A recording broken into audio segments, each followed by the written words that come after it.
Committee and guests, welcome to our meeting today.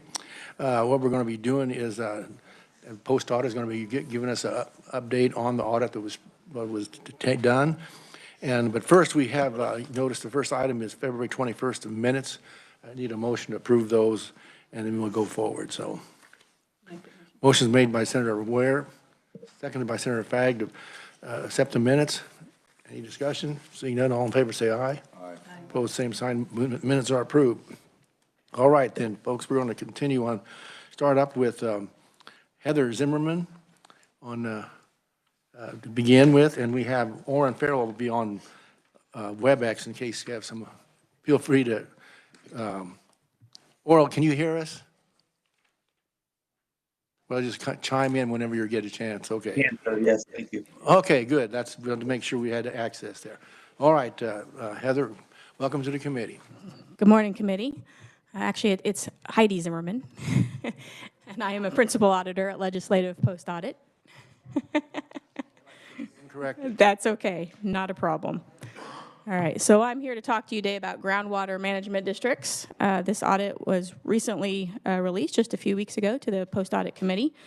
So the audit actually is a 3-question audit, and those questions are on page 2. For reporting purposes, though, we collapse those 3 questions down into 2 questions. So I'm going to start with just a little bit of background information first. First of all, Kansas regulations define groundwater as water that's located under the surface of the land that is held in an aquifer or supplies a well or spring. In Kansas, groundwater is used for a number of things, including things like irrigation, drinking water, water for livestock, even some recreational uses. In Kansas, 3 state agencies have primary responsibility for managing groundwater. So one is the Department of Agriculture, who is the primary agency for regulating water quantity in Kansas. The Department of Health and Environment is the primary agency for regulating water quality in Kansas. And then the Kansas Water Office is the primary planning and policy agency for the state. There are also 2 local government agencies that play a role in managing groundwater. First is the conservation districts, and they're responsible for the conservation of water, soil, and other natural resources. And then there's the groundwater management districts that oversee certain aspects of the groundwater resources within their boundaries. So even though there's a lot of agencies involved here, the focus of this audit is the groundwater management districts. So in 1972, the legislature established a process by which local voters can form a groundwater management district. The Groundwater Management District Act allows local voters to create a district for several specific reasons, and those are listed kind of in the middle of page 5. But some of those reasons are for the proper management and conservation of groundwater, for the prevention of economic deterioration, and for the stabilization of agriculture. From 1972 to 1976, local voters established 5 districts, and the figure that's on page 6 shows where each of those districts is located. As you can see in that figure, the districts cover just a portion of land that's in western and central Kansas. Districts are governed by a board which hires a district manager. That district manager oversees the day-to-day operations of the district. Additionally, districts are primarily funded through land and water use assessments, although districts may occasionally receive state funds, usually related to a specific project, but they don't receive an annual state appropriation. In terms of districts' authority, groundwater management districts provide input, but they have very little independent authority over many state groundwater policies and actions. So, for example, districts provide limited input into the Kansas Water Plan. As you know, the Kansas Water Plan is the state's kind of main tool for addressing current water uses and planning for the future. The districts do provide some input on the water plan, but they have very little formal authority in developing that plan. Districts also have a limited role in the water permit approval process. Issuing water permits is ultimately the Department of Agriculture's decision. The department officials told us that districts often review and provide advice on water permit applications. However, it is the department that makes the final decision on issuing water permits. Districts can request certain conservation efforts, but again, the Department of Ag approves or denies those plans. Districts can request to the chief engineer that local enhanced management areas, or also called LEMAs, or intensive groundwater use control areas, which are called IGUCAs. They can request that those be established. Both of those plans restrict water use within the boundaries of those areas, but in both plans, it's the chief engineer that reviews the plan and ultimately approves or denies it.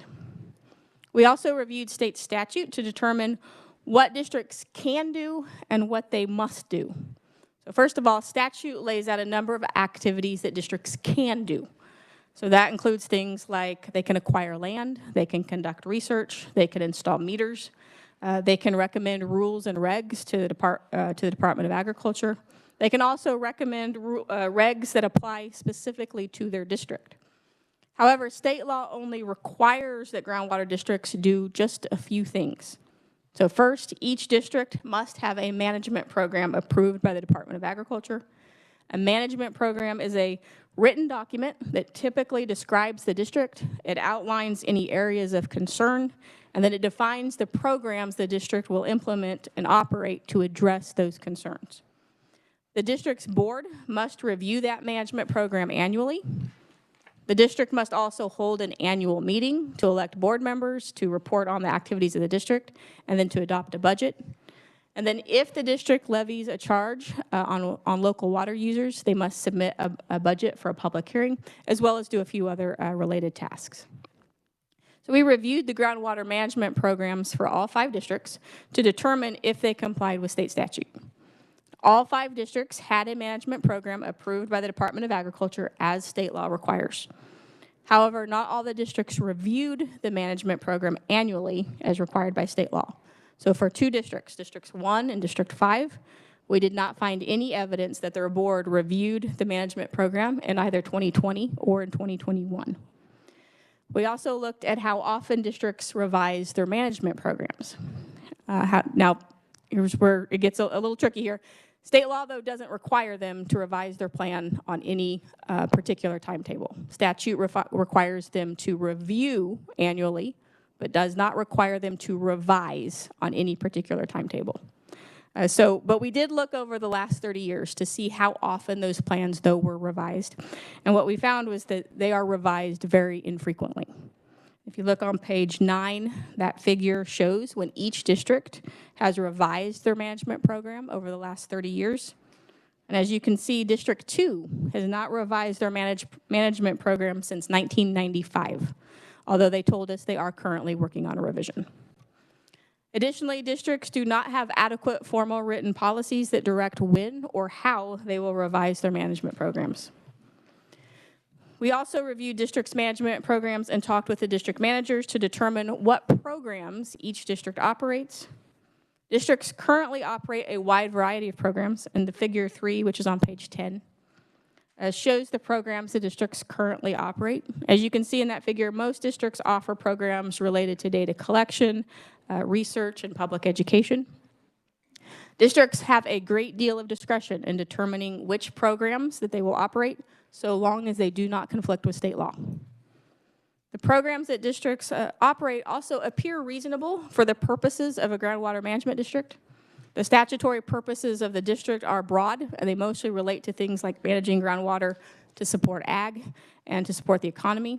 And district programs largely support these statutory purposes through things like monitoring groundwater, performing research, and public education. We talked with the district managers and reviewed those management programs again to understand each district's primary concerns related to groundwater management.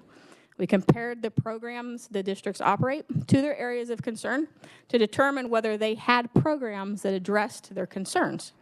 So as you can see in the figure on page 11, each district identified multiple current areas of concern, and issues related to the depletion of groundwater were mentioned by all 5 districts. Further, all 5 districts had at least one program in 2021 that addressed each of their concerns. On page 12, we're going to change gears a little bit and move from talking about programs and to talking about expenditures. So we collected expenditure data by various categories and programs from each district for calendar year 2021. In 2021, the 5 districts together spent about $6.1 million. Overall, the largest share of district expenditures were for salaries and benefits. And the figure on page 13 kind of shows the breakdown of the expenditures.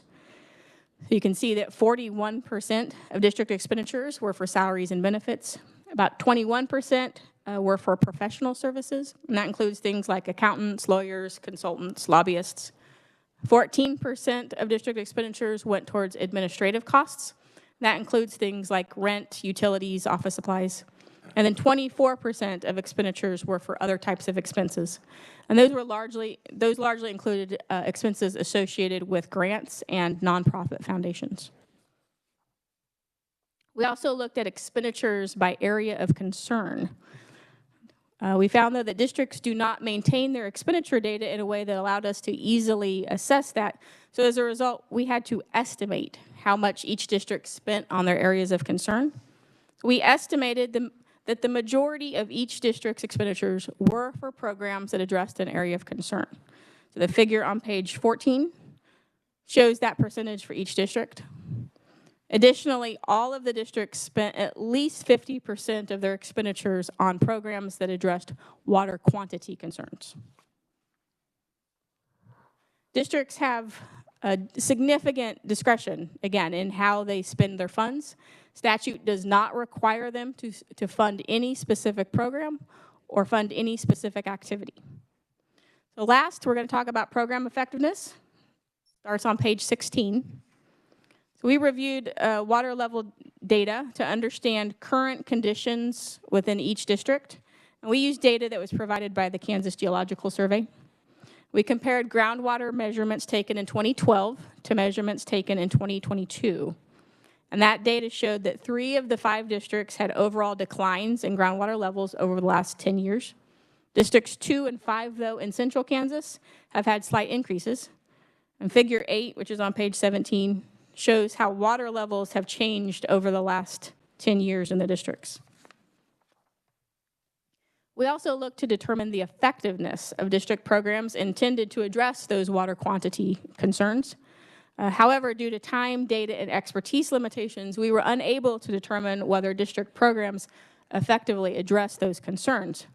However, we did review studies by the Department of Agriculture and other researchers on the effectiveness of certain conservation measures. So the Department of Agriculture reviewed an IGUCA located in District 2 in 2016, and the department found that the rate of water level decline in that IGUCA had slowed since it had been implemented. A study conducted in 2017 by K-State of an IGUCA in District 5 found that it resulted in statistically significant reductions in water use. In 2018, K-State also released the results of a 5-year study of one of the LEMAs in District 4. And that study found that the LEMA resulted in a 16% reduction in average groundwater use per acre. Last, the districts do not consistently monitor the effectiveness of their programs. However, monitoring the effectiveness of some programs, such as conservation efforts, often involve long-term study of significant data and significant data analysis. In these cases, the districts do not appear to have the expertise and resources necessary to consistently determine whether those types of programs are effective.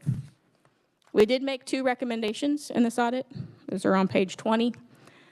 One is to the legislature to consider requiring districts to update their management programs on a set timetable. And then second, a recommendation to the groundwater management districts to develop written policies that describe how, when and how they will revise their management programs. That concludes my presentation. I'd be happy to stand for any questions. Okay, thank you very much. Senator Ware. Thank you, Mr. Chair. I asked this in the post-audit committee as well. I noticed that there was not a lot of focus on the Wichita area, which is my district. Granted, the biggest part of the issue, especially for this committee, is not urban but rural settings. But I guess I'm still confused as to why such a large segment of the state didn't get included in a lot of this. All 5 districts are included, so we reviewed all 5 districts. So they're all there. We did the same work across all 5 districts. So I'm not sure I understand what didn't get included. Senator McGinn. I can answer that question. Senator Ware, yeah. These are just districts that have formed because there's a significant amount of underground water. Otherwise, they're monitored by the state. So, I have a couple of questions. Going so fast here. One question had to do with what's on average do they collect on taxes? Were they similar by district? It does vary a little bit by district because those user assessments are, I mean, it's by user, and so different districts with different sizes kind of do collect kind of different amounts. I don't have the numbers off the top of my head, but I believe I can get those. Okay, I'd like to have that. And then somewhere I read in here that they don't often get, they get a little over 50% spent. Did I read that somewhere here? Yes. And so what do they do with the rest of the money? The rest of the money is usually rolled over from year to year, usually in anticipation of a large project. So the districts tend to not spend everything they have in each year. Some of that is by design because they don't get a state appropriation. They are limited to just their user assessments. And so what most of them told us was if we have a long-term project in mind or a large purchase in mind, we have to save that for years to build up the money to get that. And so they do roll money over from year to year, usually with some anticipation that that money will be spent on something specific in the future. Maybe they should do patronage paybacks or something. But and then you had 2 districts you said that were not complying, I believe, to do the report. So any kind of penalty? 2 districts that didn't report. Do we just say, hey, you should probably do this, or is there any penalty? Yeah, there were 2 districts that did not review their management program annually as required by state law. We did chat with both of them and to find out kind of what had happened. And in both cases, one of them told us that it was that they had just revised their management program, so they just didn't think that it was necessary. We did kind of let them know that that is a state requirement. The other was just trying to wrap other things into it and thus had put it on hold as well. We did kind of let them know as well. This is something you have to do every year. So they are aware now, but they were, I would say, oversights. But there is no penalty for that oversight. One more question, if I may. So I think they've gone to less transparency on what they charge per farm or whatever you're assessed. They've rolled it now into the farm ground itself, and used to get a tax statement that would show you exactly what you're paying per piece of farm ground. I was just curious, you know how you, at least in Sedgwick County, you turn over the back and I can tell what's trash, fire, schools, all that. And I think that they should do that. And then I would also think that they should make their books a little bit easier access. My guess, I might have to call them and maybe they'd give it to me, or maybe I'd have to file a coma. But I think that you are a taxpayer in that district that you should be able to see everything. So I didn't know if you saw holding back of financial information or if they freely showed it to you. We didn't detect any issues with holding back financial information. As part of our normal audit process, we go through a number of reliability steps to make sure that we feel like we have everything. We compared everything that they gave us to everything that they gave their auditors. So every district has to be audited by a CPA every year. So we got a hold of those reports to see what they were reporting to their CPAs and compared what they gave us to what they gave their CPAs to make sure there was that they were matching and that there wasn't something that was missing. We didn't see any issues with that issue. Things matched up pretty well for every district. So if that was an issue, we simply didn't detect that there was a problem there. And I have one more question, but if you have others that want to go, I can wait. I'll wait. Thank you, Mr. Chair. I'm interested, other than water fees, how do they get funded?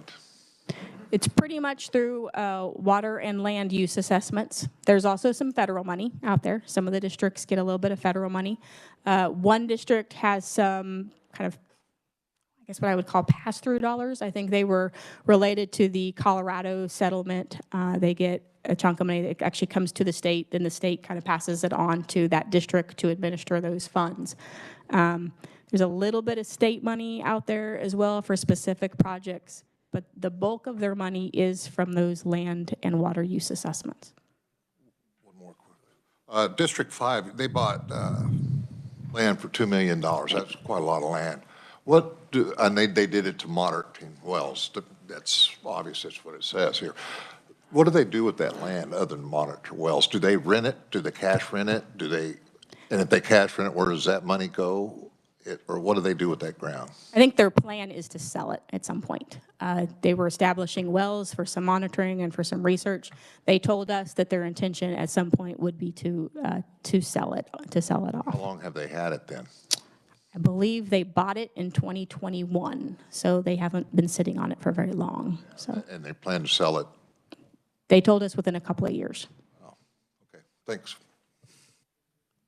Senator Bragman. Thank you very much, Mr. Chair. I kind of like to piggyback on Senator Dahl's question. I was wondering about when you use the water and land assessment, does each groundwater, does each one give the same amount of do they tax the land and water use the same? Or, and also if there's money that passes through or whatever, can we get to find out like how much each groundwater receives?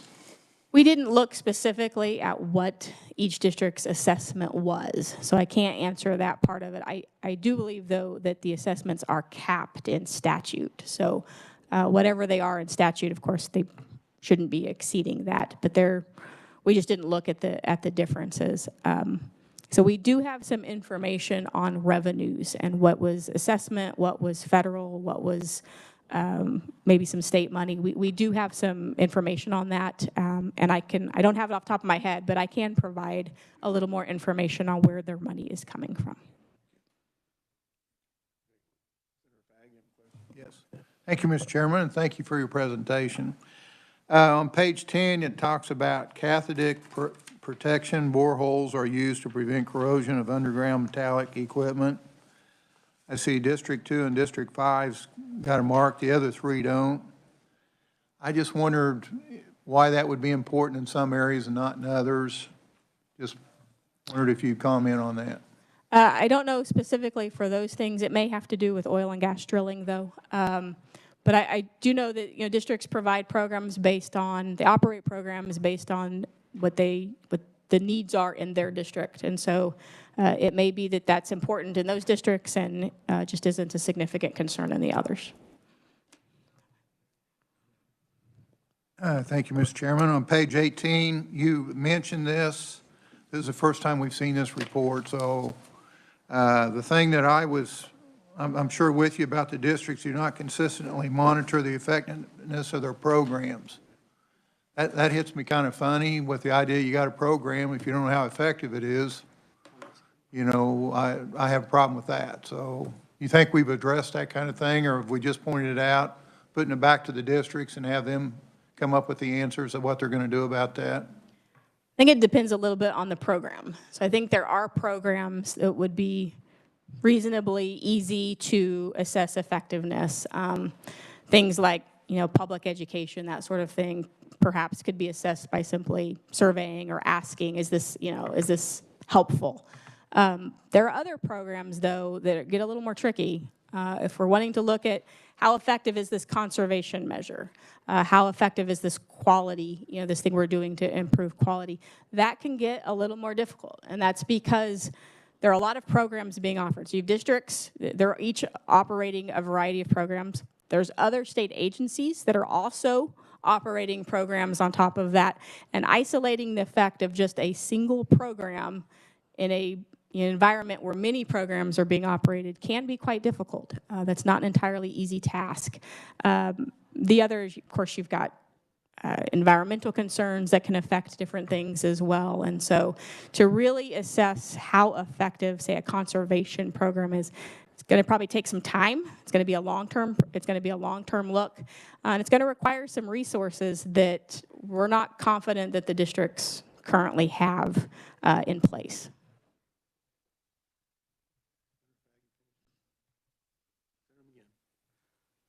Thank you, Mr. Chairman. I do have another question, but before I go there, could I introduce my pages now, since I'm going to have to run out the door and get pictures here in a minute. So I have Briley Yoder and Sage Bartell here, and I believe you're from Heston, is that correct? Okay, well, welcome to the committee, and welcome to the Capitol today. Welcome, yeah. So I have a question about these districts, so how they manage their votes. So in my district, it's per 40 acres, you get a vote, or it's per land titled as it is titled, okay? The cities, the municipalities, because we're the district that is totally different than anybody else's district. We have industrial, ag, and municipality.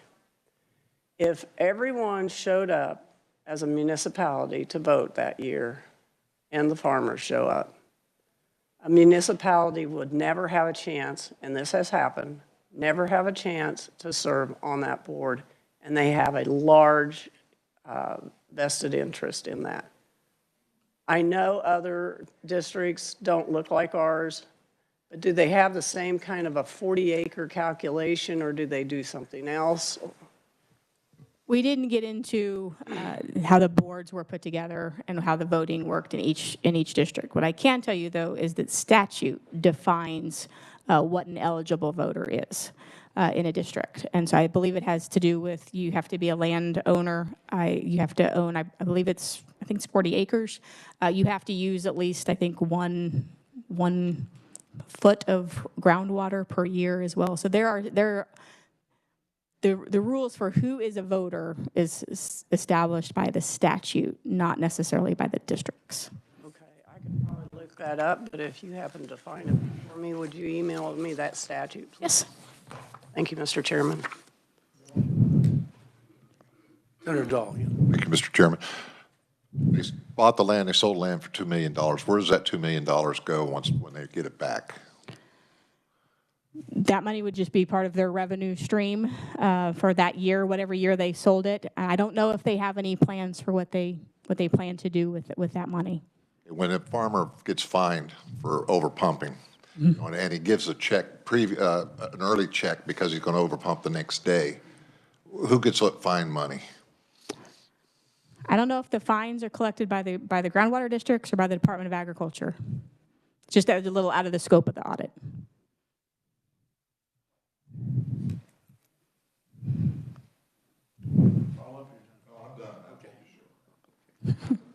I have one question. During the process, did they offer any suggestions at all for the future or where we're headed? Did they have any inputs, or suggestions, or are they just patiently waiting for somebody to do something, or what? Honestly, we didn't ask what their suggestions were. I can tell you that each district is a little different. And there was not consensus over a number of things across the 5 districts. They operate different programs. They do different things. They have kind of different opinions about the way things should work or the way they'd like them to work. So we didn't ask for a specific, give us your suggestions. But I would say there's, they're each, they're all called groundwater districts, but there is some variety in them. They're doing different things. And I would wager if you ask them, you would get 5 different things, because they do have different, they each have very different perspectives on how things ought to work. Senator Francisco is next.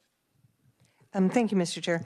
On your recommendations, they seem a little at odds with each other, the two, because one is asking the legislature to require districts to update their management programs on a set timetable, and the other, I think, describes the response by each of the districts as how they would revise their management programs. Because,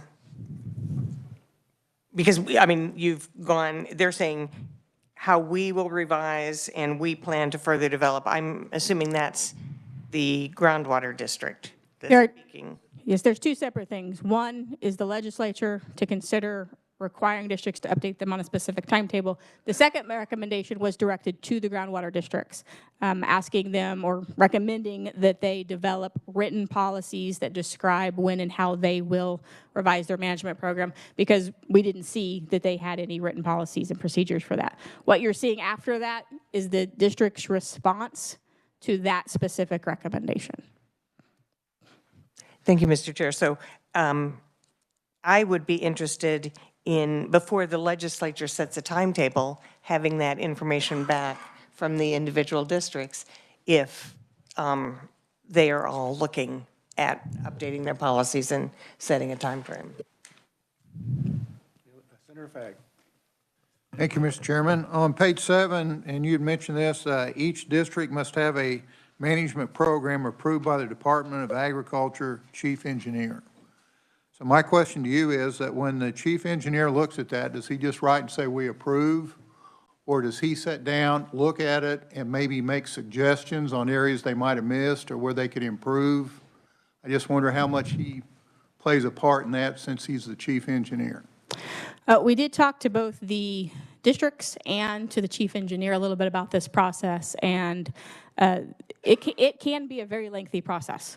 The chief engineer does make a number of comments, and his job is to, of course, make sure that nothing conflicts with state law and make sure that the districts are not using management programs to implement regs. That's not the proper process for implementing a reg, and he does keep an eye on that. So he is watching for a number of things. We did see evidence of a lot of back and forth between districts and the chief engineer. And some of these, for at least one district, it took a couple of years to get their management program approved by the chief engineer. My understanding is there was a great deal of back and forth. We did hear a little bit of concern from the districts about the amount of time it takes to get their management programs approved by the chief engineer. But we did certainly see a lot of back and forth between the districts and the chief engineer when he was looking at things. So I would say there's a dialogue there. Will we be working this bill? Isn't there a bill? Isn't there a House bill? There's a House bill on the groundwater management district. Yeah, that's the House. Next week? Yeah. Okay, I'm just curious. Thank you.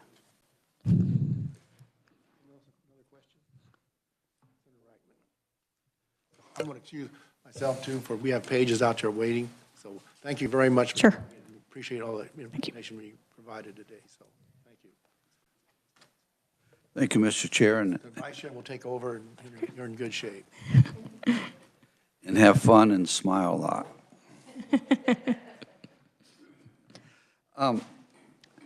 My question focuses on page 11, districts operating programs intended to address their concerns.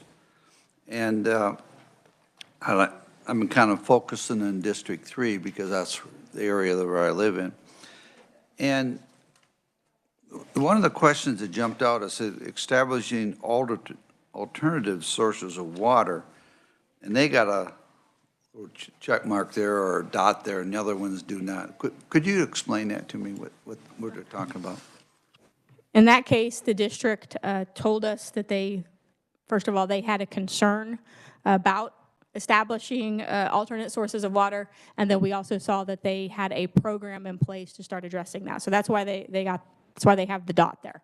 The district told us that right now they don't actually have a functioning program that is actively establishing alternate sources of water in terms of going to, I believe the intention is to go to other states and to bring water in. What they're doing right now, though, is planning for that eventuality. And so they do have a process in place where they're starting to plan, they're starting to work with other states, trying to get things. They told us they're getting things in order so that if that becomes a feasible thing in the future where they can where they can establish an alternate water source, that they will be prepared for it. But they aren't quite yet actually doing that, but they are planning for it. And thank you. I'm sure we're talking about a few years away. And you're talking like Missouri or water from there or something like that. Missouri was the state that was mentioned. I don't know if that's the only state the district is looking at, but they did mention Missouri as one of the possibilities, yes. Okay, thank you.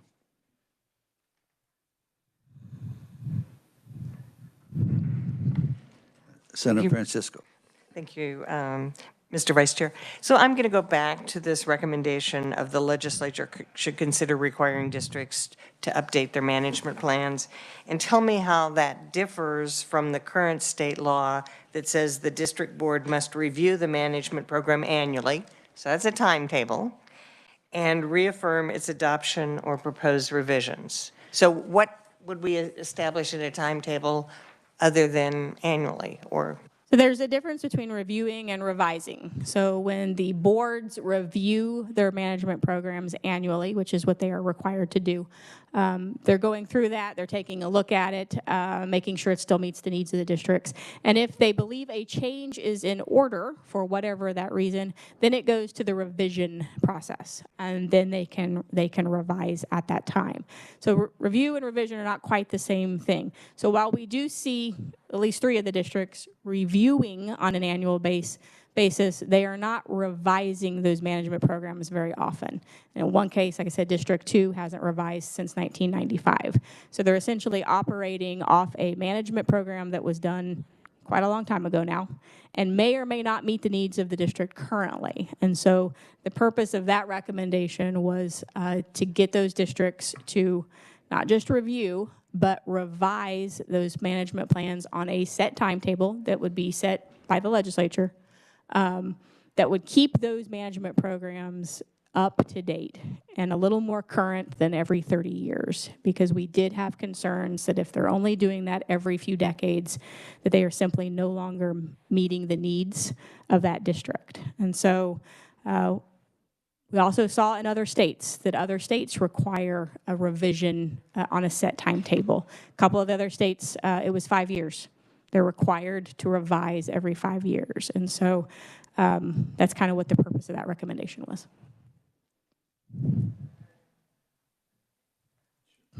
If I could follow up. So I think the thing I would be interested in is how extensive a revision would be, or what you consider a revision, but also what the role of the chief engineer might have in this, in terms of if the groundwater district says we reaffirm our plan, then should every 5 years the chief engineer say, this doesn't look to me like it's currently meeting your needs, and I'm asking for a revision? Because if you just say revise your plan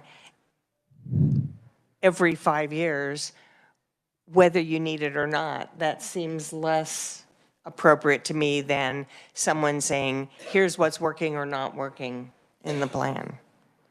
The details of what that revision would look like, whether the chief engineer would be involved. Right now, the chief engineer is involved in revisions, and so if that were to continue, what the right timetable, whether it's 5 years or something different, what might trigger that review. There are a lot of different ways that could be done, but those are all kind of policy issues that would be left to the legislature to decide the nuts and bolts of how that process should work. Someone out there can correct me if I'm wrong, but I think the House has a bill that passed that kind of directed that a little bit more teeth in the revision and what they're doing. Thank you.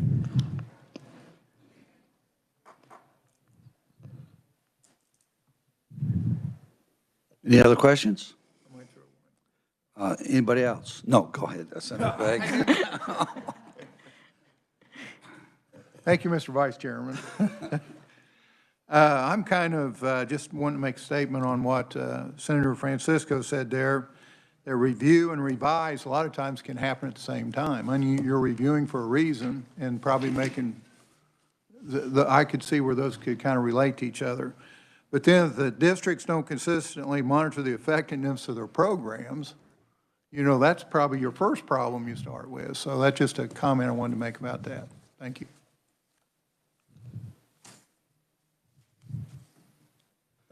The others?